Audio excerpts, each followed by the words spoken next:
আসসালামু আলাইকুম ওয়া রাহমাতুল্লাহ। প্রিয় দর্শক, দুরূদ ইব্রাহিম পড়ে লবণের মাঝে ফু দিলে কি হয়? প্রিয় দর্শক, খুবই উপকারী, দামি এবং কার্যকরী একটি আমল আজকে আপনাদের সাথে শেয়ার করতে যাচ্ছি। ভিডিওটা অনেক উপকারী। আজকের ভিডিওটা অনেক উপকারী, এই জন্য ভিডিওটা ধৈর্য সহকারে শেষ করে দেখুন।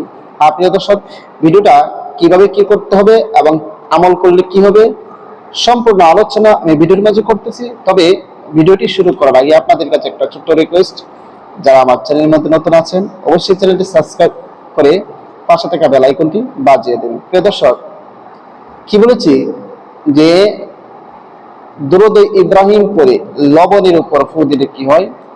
আপনি সেই আমলটি করার জন্য সর্বপ্রথম অল্প একটু লবণ সংগ্রহ করে নেবেন।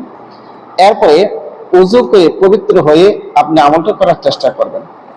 যখন ইচ্ছা তখনই আপনি আমলটা করতে পারেন, কোনো সমস্যা নেই, এটার কোনো নির্দিষ্ট সময় নেই।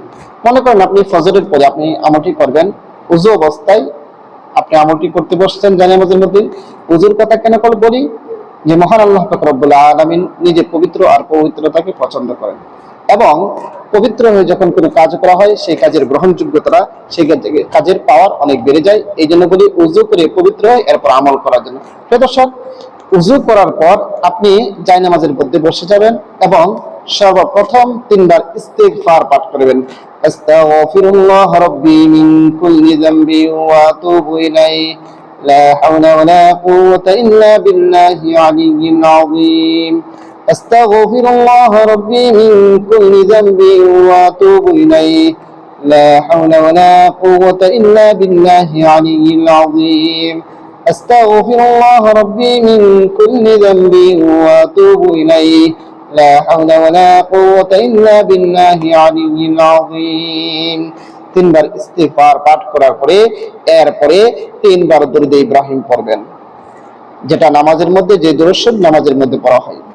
আল্লাহুম্মা সাল্লি আলা মুহাম্মাদিন ওয়া আলা আলি মুহাম্মাদ কামা সাল্লাইতা আলা ইব্রাহিম وعلى آل إبراهيم إنك حميد مجيد اللهم بارك على محمد وعلى آل محمد كما باركت على إبراهيم وعلى آل إبراهيم إنك حميد مجيد।